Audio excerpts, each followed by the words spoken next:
psicóloga. Se tu alguma vez já te questionaste de como é que a inteligência artificial podia entrar na tua vida profissional, acho que este é um bom ponto de partida para continuares a ter mais informação, e informação de valor.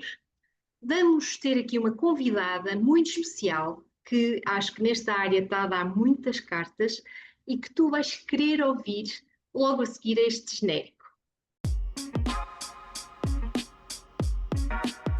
Podcast Desabafos de Psicólogos. O lado invisível de quem escuta e às vezes precisa de ser ouvido. Podcast dado por Sandra Costa, psicóloga, psicoterapeuta e mentora de psis. Olá, então estamos aqui para o nosso podcast Desabafos de Psicólogos e temos aqui um episódio novo que é a importância da IA para psicólogos. E quem é que eu tenho aqui hoje? Tenho a Mariana Almeida, que é formadora, consultora, mentora também, não tinha aqui, mas eu sei que tu és, founder da Flóvia, ok? E especialista em inteligência artificial. Para hoje falarmos deste tema que acho de valor, porque realmente a IA cada vez está mais em todas as áreas e nós também temos que pensar em termos de saúde mental, claro, depois afunilando para a psicologia. O objetivo desta conversa é muito importante que antes de dar a palavra à Mariana, e também gostava que tu dissesses mais alguma coisa em relação a ti, perceberem qual é o objetivo deste podcast. O objetivo é informar e refletirmos sobre o papel da IA na saúde mental, ok? Confesso que, para mim, que estou aqui com a Mariana, é algo que me deixa muito curiosa. Eu quero realmente compreender melhor como é que a IA nos pode ajudá-la e não partir logo do pressuposto, e aí, Mariana, já podes me dizer o que é que tu achas, não partir logo do pressuposto que é uma inimiga. Ou seja, acho que há muito esta ideia, se calhar na comunidade em geral, que a IA é inimiga, e quando nós estamos numa área tão delicada como a psicologia, como a saúde mental, então ela é mesmo um alvo a bater. O que é que tu achas disto? Assim, para fazermos aqui a introdução e dizermos se realmente este podcast nos vai ajudar a refletir sobre isto. Olha, antes de mais, muito obrigada pelo convite. É incrível ver profissionais a liderar neste tema e a quererem trazer estes conteúdos tão importantes para as suas comunidades. A IA é uma inevitabilidade, ou seja, quer nós queiramos, quer não, ela vai acontecer. Então, quanto mais preparados nós estivermos, melhor será para todos. Fazendo só aqui tu apresentaste muito bem, quero só dizer que sou efetivamente uma apaixonada por inteligência artificial. Neste momento estou inclusive a pós-graduar na área porque eu sinto que nós vamos começar a ver de repente toda a gente a falar sobre isso, então é importante nós sabermos daquilo que estamos a falar, é importante nós sabermos o contexto histórico, o contexto cultural, o contexto político também, porque mexe tanto com estas áreas e por isso todos nós podemos ter esta visão meia, ok, a IA é uma moda e vamos agora todos falar sobre isto, mas se pudermos desenvolver o nosso espírito, o nosso sentido crítico aqui e trazer informações fundamentadas e credíveis, então ficamos todos a ganhar. Portanto, muito obrigada pelo convite. É verdade, muita gente vê aqui a inteligência artificial como uma ameaça e nós sabemos que os dados históricos comprovam isso, as pessoas têm medo daquilo que não conhecem. Então aqui nós estamos perante um gigante desconhecido e isso assusta, é normal, é humano. Agora, força. Sim, tens toda a razão. Se nós olharmos à história, até a própria, por exemplo, a Revolução Industrial, no início acredito que deve ter assustado muita gente. E quem diz isso, fala, por exemplo, da internet, quando começou a surgir nos anos 60, por exemplo, que também, o que era a internet? Claro que na altura ainda era muito primário, depois foi avançando, o desenvolvimento da internet 20 anos ou mais para cá, e é a mesma coisa agora com a inteligência artificial, obviamente, não é? Isso Exatamente. Tem mesmo a ver com o próprio funcionamento do ser humano e como ele lida com o desconhecido. Pronto, mas concordas então que de facto isto aqui é um tema muito interessante, e eu vou já começar, quando falamos em IA, a palavra que vem logo à cabeça é ChatGPT, não é? É verdade. GPT, acho que toda a gente utiliza. O ChatGPT de facto tem uma grande popularidade. Ainda agora estava de manhã com uma pessoa que não tem nada a ver com a área da psicologia, pronto, outra área, e estava-me a dizer: uso do ChatGPT para tudo, ou para quase tudo. E acho que toda a gente não diria, mas muita gente já está assim. O ChatGPT, agora, mais relacionado com a psicologia, nós podemos vê-lo um bocadinho. Há pessoas que o usam como um diário, Uhum. colocam lá os seus pensamentos, colocam lá as suas dúvidas. Parece que ali que o ChatGPT já será um regulador das emoções das pessoas, não é? Um autorregulador. No entanto, embora o ChatGPT tenha uma linguagem muito querida, muito acolhedora, eu sei que tu sabes o que está por trás, já me vais dizer, Uhum. tenho de lembrar que o ChatGPT, meus amigos, não é, mas tem que pôr assim maiúsculas, não é um psicólogo, Sim, ok? sim. Ou seja, o ChatGPT não tem consciência, não interpreta as emoções humanas de forma profunda, até como nós estamos aqui as duas a falar nesta conversa, só pela observação da linguagem não verbal, o tom de voz e etc. E dá respostas baseadas em padrões de linguagem, ok? Exatamente. Ele não tem uma escuta clínica treinada como nós psicólogos. Então, é interessante fazer reflexões iniciais, por exemplo, o ChatGPT dar ali uma ideia, olha, se tu estás a sentir isto, se calhar estás aqui com alguma sintomatologia, estás com um bocadinho de ansiedade, estás com alguma sintomatologia ansiosa, mas nunca vai substituir depois, ou seja, a partir dali a pessoa realmente tem que consultar um psicólogo, nunca vai substituir o psicólogo. E a minha primeira pergunta é mesmo esta. Primeiro que tu me expliques afinal o que é o ChatGPT, aqui esclarecido para as pessoas que muitas vezes não sabem que é uma linha Enter para escrever e meter para lá, e para que ele te vai responder, e porque é que é tão importante sublinhar que realmente ele não pode substituir o psicólogo. Pronto, esta é já a pergunta de saída. Primeira grande pergunta e que faz todo o sentido falarmos aqui. Então, primeiro temos que conhecer o bicho, como eu lhe chamo.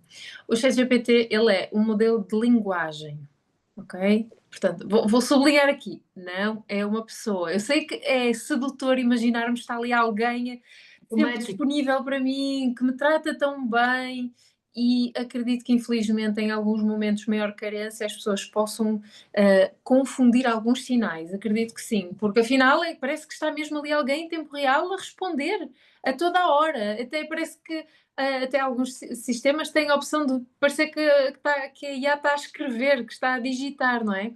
Então, o que é importante nós sabermos? É importante nós sabermos que ele, inclusive, o ChatGPT, o nome é, sabes o que é que significa ChatGPT? Sei Significa, que tem lá generative. eu ajudo.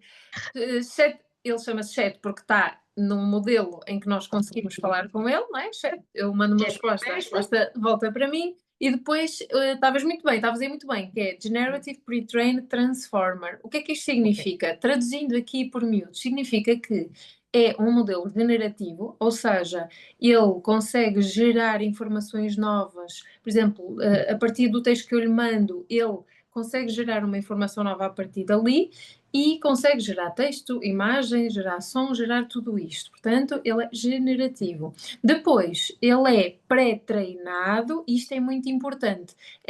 Significa que tudo o que ele nos diz, ele não diz porque ele sabe exatamente a resposta. Ele foi pré-treinado para reconhecer estes padrões e perceber, ok, a pessoa está-me a perguntar onde é que fica Lisboa. Eu já vi isto, alguns no meu pré-treino, então eu vou buscar, ok, fica em Portugal. Porquê? Porque ele recebeu uma quantidade massiva de informação em que diz sempre Lisboa fica em Portugal, Lisboa fica em Portugal, Lisboa fica em Portugal, ao ponto dele assumir essa resposta como a mais previsível. Então, no fundo, é um sistema que responde com base naqueles padrões. E o Transformer é o nome da tecnologia que deu origem a isso. Ou seja, ele não pensa, ele não sente, ele não interpreta como um ser humano. Ele apenas simula que o faz.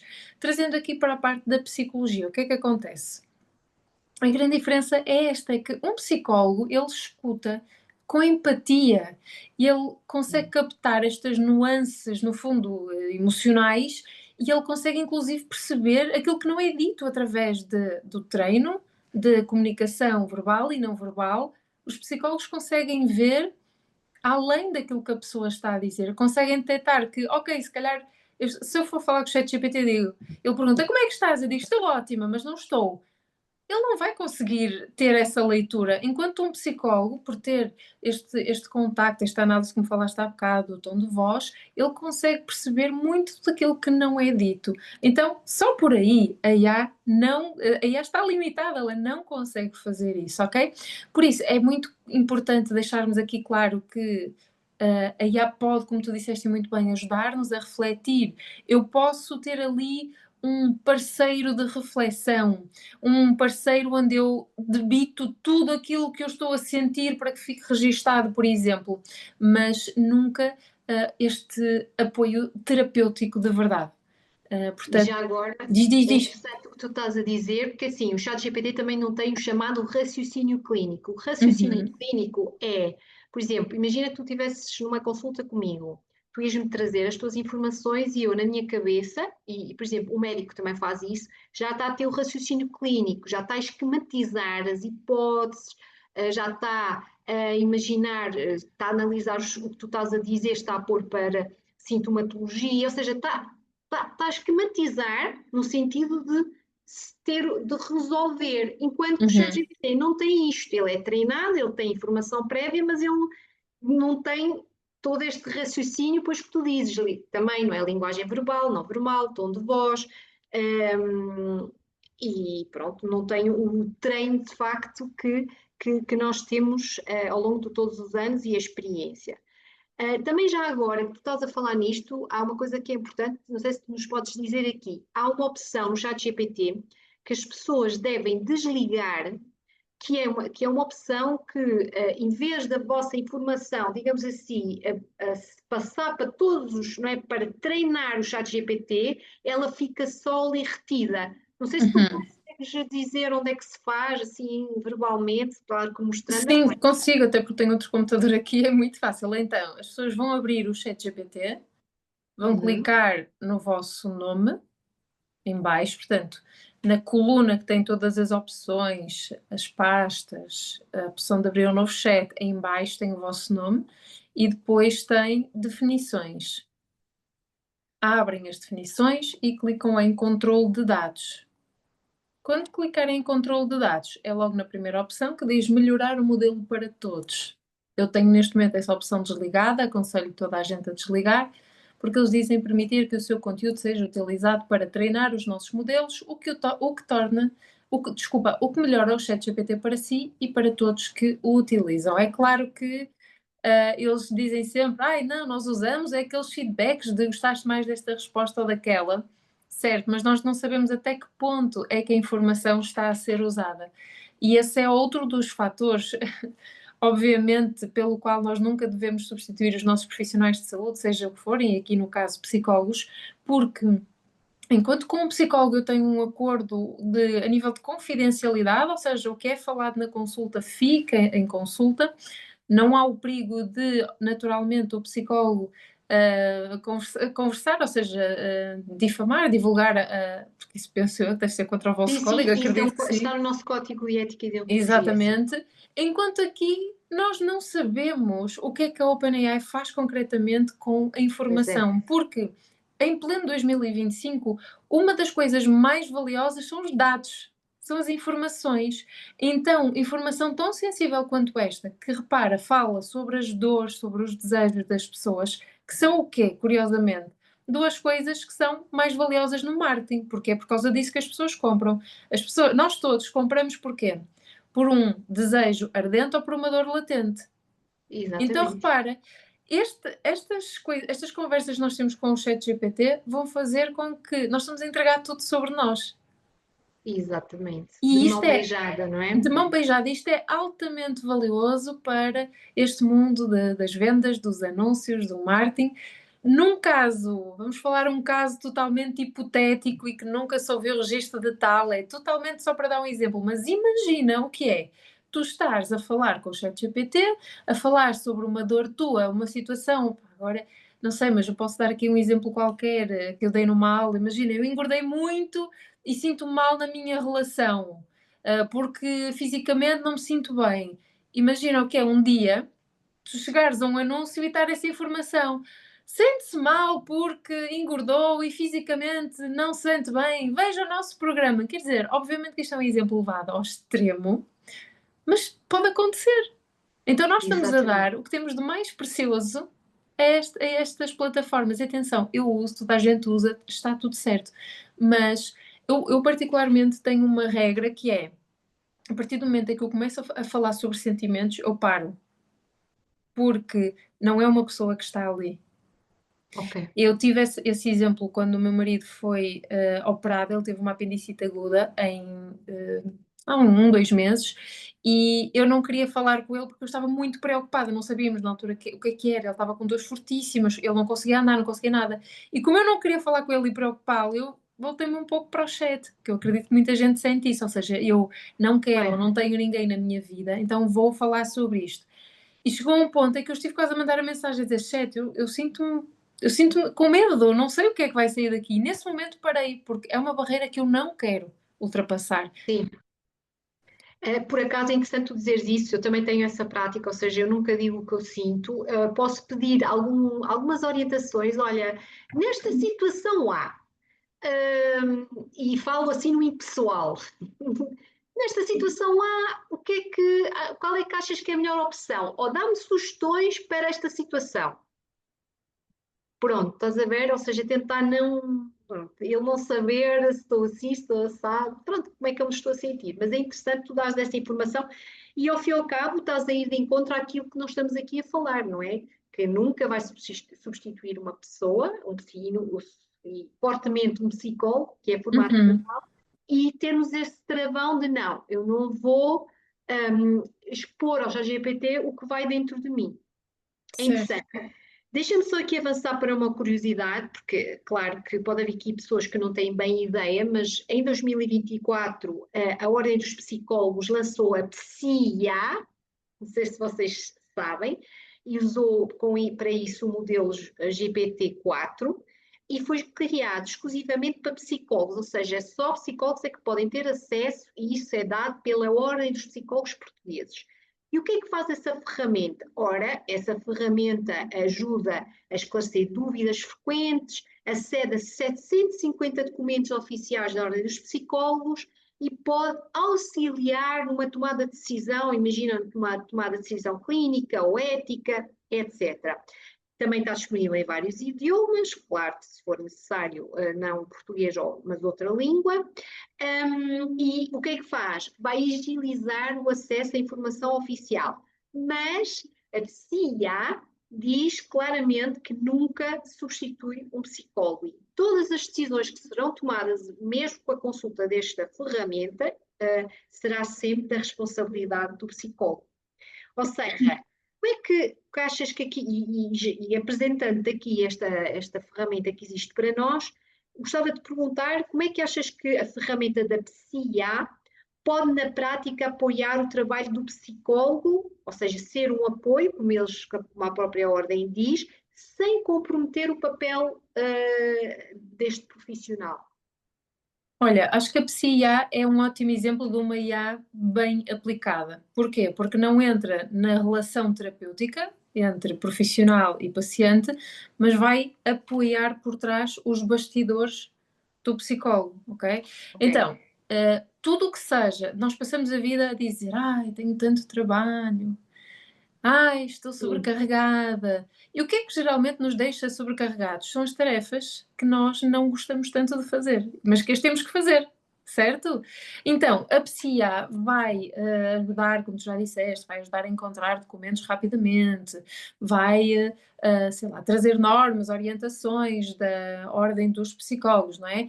O objetivo daquilo que eu vejo de fora, não é? Porque ainda não conheci, Essa ferramenta, não vi sim, por dentro ainda por nada. dentro, claro. Parece-me que o objetivo é claro, é libertar o profissional para aquilo que realmente importa, que é a relação com o paciente. Então o segredo aqui para que as coisas corram bem é não inverter a ordem, não é pôr o paciente a falar com a aplicação e eu ficar a fazer o trabalho chato, é exatamente o contrário. Ok, Colocar a ok. IA a automatizar os processos que eu não gosto tanto, que são mais aborrecidos, que geralmente são aqueles processos manuais, diários, chatinhos, abrir aqui aquilo, ir ver aquilo, fazer o relatório, para que eu possa estar com as pessoas, que é esse o objetivo, pessoas com pessoas. Então isso significa que a PSIA vai ocupar o lugar que ela deve, que é o lugar de uma ferramenta que Perfeito. não decide, não intervém e acelera o processo. No fundo, ela prepara o terreno para que o psicólogo ou a psicóloga possam fazer o seu trabalho. Exatamente. Então, pronto, ou seja, estás-me a falar da IA como uma ferramenta de apoio e de ajuda. Contudo, pronto, eu estive a analisar um bocadito o que é que já se falava em termos de IA e já existem alguns estudos, já algumas ferramentas que querem tentar ajudar o IA, ajudar o psicólogo, como tu estás a dizer, mas a fazer tratamentos, a analisar dados, a fazer tratamentos mais personalizados, a ajudar também a analisar o histórico clínico do doente, o próprio comportamento, a voz do doente ou do paciente. E o que é que eles pretendem com isso? Ou seja, tu falaste do IA e o APSIA é isso, é uma ferramenta de ajuda, mas contudo já existe pronto, empresas e estudos que tentam fazer com que a IA entre mais fundo, ou seja, entra dentro, tem acesso à informação do paciente e apoia, digamos assim, faz ali algum estudo de dados, cruza ali algumas informações, ou seja, é treinado, aliás, para isso, e ajuda o paciente desculpa, ajuda o psicólogo a tomar algumas decisões. Sim. E tenho aqui alguma evidência científica neste sentido. Por exemplo, há um estudo do Massachusetts Institute of Technology que analisou gravações de voz e conseguiu identificar, através da IA, marcadores de depressão com 77% de precisão. Ou seja, aqui a IA foi treinada para analisar a voz e dizer assim: este paciente tem aqui sintomatologia depressiva, aquele tem, aquele não tem, etc. Por exemplo, tem aqui a demonstração, a evidência de uma startup britânica, a Limbic, que desenvolveu uma ferramenta de diagnóstico e-triage, ou seja, para triar com 93% de precisão, que consegue identificar perturbações mentais, incluindo depressão e ansiedade. A partir daqui, ou seja, nós já saímos da PSIA, que é aquilo que nós temos pela ordem dos psicólogos, agora estamos aqui a ver IA treinada mais a nível, não em Portugal, mas a nível mais europeu ou internacional.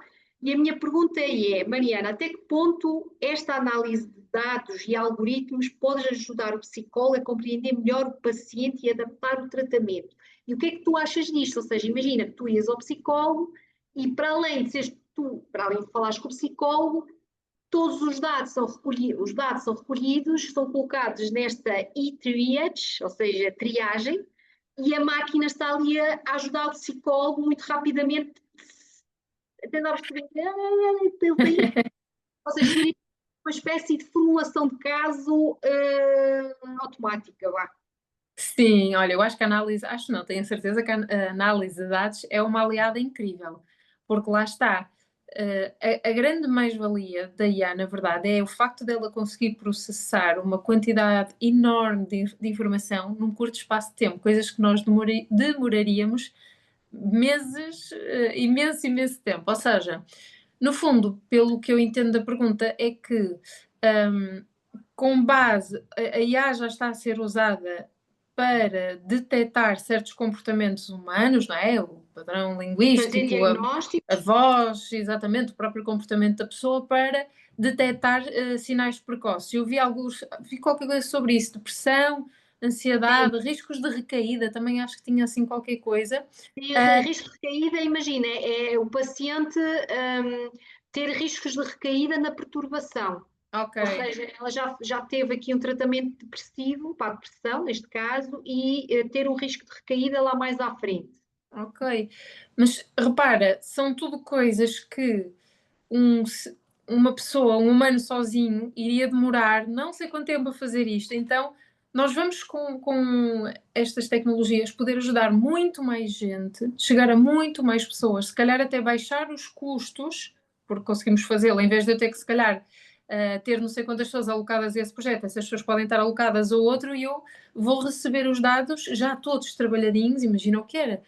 Estar a cruzar, a ver os níveis, as percentagens, a perceber, ok, isto, quer dizer, são coisas que são impensáveis de se fazer. Portanto, os dados vão ajudar muito. Acho que é sempre importante relembrar que os dados ajudam a ver aquilo que é objetivo, que está lá, e nós vemos aquilo que é subjetivo. Então, sempre esta integração das duas coisas, não é? Os algoritmos, eles veem números e os humanos veem pessoas, veem histórias, veem comportamentos ali na frente, não é? Portanto, o objetivo é sempre integrar os dois. Isto é que vai ser o grande avanço. Eu acho que tu disseste tudo agora, não é? Ou seja, a parte objetiva de dados, não é? Matemática, quase, é uma coisa. Outra coisa é realmente depois o que está por trás, que é o subjetivo, as emoções, o que se observa, lá está, o que está por trás, às vezes, de um comportamento que não é, que é mais subjetivo. Concordo contigo. E repara, eu também me apercebi que a IA está, e está a haver investigação nesse sentido, no sentido de ajudar à avaliação psicológica, porque nós psicólogos passamos testes psicométricos para tentar perceber, por exemplo, se há aqui a sintomatologia depressiva, identificar padrões, enfim, das várias perturbações, para depois percebermos, ajudar ao diagnóstico e depois ajudar realmente ao tratamento. Uhum. Então-se a verificar que sim, que a IA poderá, nós já temos programas informatizados que corrigem sozinhos os testes, mas pode haver aqui uma aposta maior da IA a fazer isso, ou seja, não é? Eu tenho aqui 3 testes para corrigir, normalmente nós psicólogos fazemos isso à mão ou temos alguns que estão no computador e que é calculado automaticamente, mas aqui a IA pegava e corrigia os testes, nós só tínhamos que ver os resultados. E queria-te perguntar, como é que tu achas que mais uma vez vamos falar de ética, como é que tu achas que fazer esta análise dos testes, imagina, pegava em 3 testes que tu preenchestes, sobre Uhum. eu sinto-me assim, eu sinto-me daquela forma, eu durmo desta maneira e tal, e colocávamos isto na IA. Achas que pode haver aqui alguma dificuldade em termos de ética, ou pode comprometer o olhar clínico do psicólogo, porque depois ele tem ali tudo na mão e já não tem que se calhar analisar algumas respostas, porque às vezes nós temos que também ver não só a súmula do cálculo, imagina quando tu corriges um teste, mas às vezes tens que ir, olha, na pergunta 7 ele disse isto. Interessante, olha, na pergunta 10 ele já disse que aqui já não é tão frequente. Achas que isto pode comprometer esta nossa análise?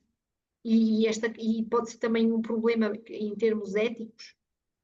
Sim, acho que sim. Acho que IA está inteiramente ligada a esta preocupação ética, por razões óbvias. Eu acho que tudo começa com limites claros. Onde é que começa o papel da IA e onde é que começa o papel Ok, do psicólogo e onde é que termina cada um e onde é que eles ficam ali mesmo na beirinha um do outro. Acredito que, lá está, tarefas diretas a IA pode resolver, até pode corrigir esses testes. Agora, esta conclusão clínica, vamos chamar-lhe assim, terá de ser sempre do profissional. Esta verificação terá que ser sempre feita pelo profissional, porque a IA comete muitos erros também, é tal como verdade, nós. é verdade. Estas ferramentas, elas cometem muitos erros, então acho que um dos grandes perigos ligados a esta parte ética é haver uma desresponsabilização das pessoas. Ainda ontem estava em aula e uma aluna partilhou uma dessas situações, que foi fazer uma vez fizeram um teste e depois o tema era o ChatGPT percebeu outro tema, então quando foram a ver, ficou toda a gente, mas porquê é que estão a falar deste tema? Porque existem estes erros. E então, quando falamos numa situação de saúde, a responsabilidade é ainda maior. Já é Ainda por causa maior. disso que deixa-me só dizer isto, que é por causa disso que está a haver neste momento o desenvolvimento do AI Act, que é a primeira legislação a nível da União Europeia, Uau. exatamente para regular todos os tipos de inteligência artificial. Vão haver 4 níveis, um nível de risco proibido que tem a ver com a proteção da nossa identidade, reconhecimentos faciais e afins, depois entra o segundo nível, que é onde está toda esta questão da saúde, portanto, que se pressupõe o quê? Que tudo o que sejam tecnologias de IA ligadas à área da saúde vão ter que ser, vão ter que ter auditorias, vão ter que ser monitorizadas. Muito interessante o que estás a dizer, e isso permite-me fazer a ponto com o que eu tinha aqui identificado, que é, neste momento existe, imagina, alguns pontos para benefícios da IA e alguns desafios, sobretudo éticos. Por exemplo, eles falam que os benefícios, um deles é a acessibilidade, ou seja, fazia com que a saúde mental pudesse chegar, se fosse uma IA treinada, para estes primeiros sinais de, atenção, não estou a falar para fazer um tratamento, mas pelo menos para dar alguma assistência, fazer alguma monitorização à distância, ou estar ali uma IA, ou seja, aquela pessoa tem uma depressão, mas está ali uma IA a acompanhar, não é? Numa primeira instância, até ir realmente ao psicólogo.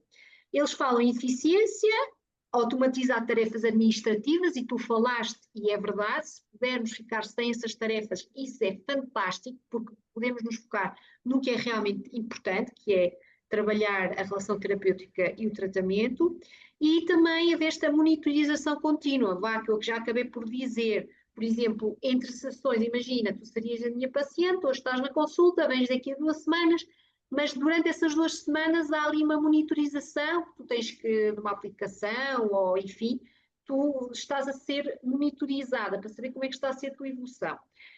Isso seriam os benefícios. Os malefícios, ou neste caso os riscos éticos, é os viés algorítmicos, como tu disseste. Exatamente, exatamente. A máquina engana-se e faz coisas que muitas vezes são um bocadinho arco da velha, que não tem muito a ver com aquilo que estávamos o nosso objetivo. Depois também falta de supervisão profissional, ou seja, estas máquinas têm que ter uma entidade reguladora, mas como é óbvio, já estou a ver que isto também nunca poderia passar, digamos, para a saúde mental sem isso acontecer. Sim, sim. E depois o risco de desumanização do vínculo terapêutico, que é aqui que é muito importante, nós temos sempre atenção.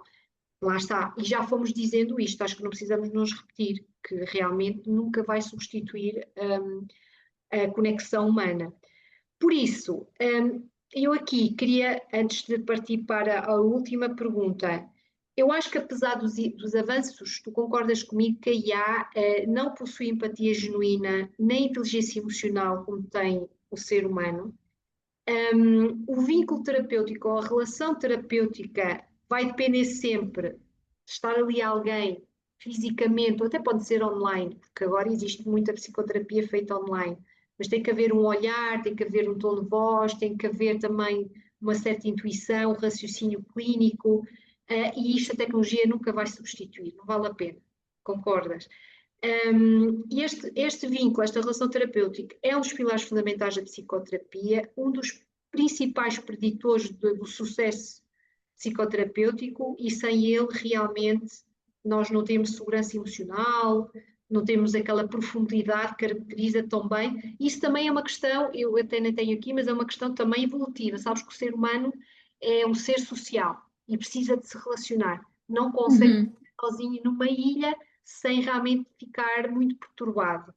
E a minha pergunta é, achas que a relação terapêutica, aliás, eu afirmo que a relação terapêutica na nossa relação é essencial.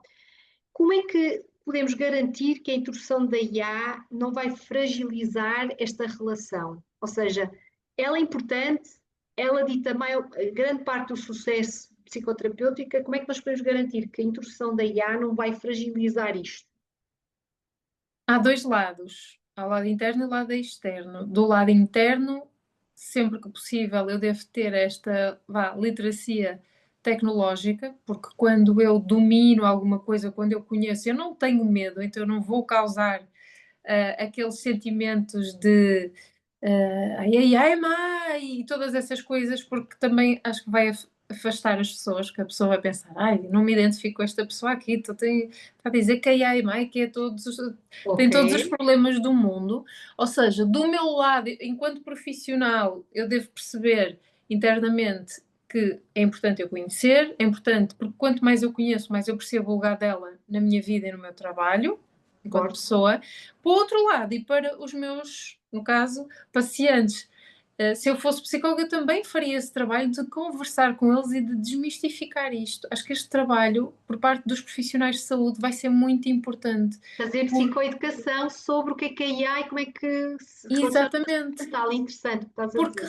Porque repara, se eu, lá está, e está tudo interligado com este conhecimento, que eu vou procurar o conhecimento e depois posso passá-lo aos outros. Então, isto implica que eu consigo chegar à beira de um paciente que me diz e que desabafa comigo e diz, se eu fosse psicóloga, Mariana, eu sinto-me dependente do ChatGPT.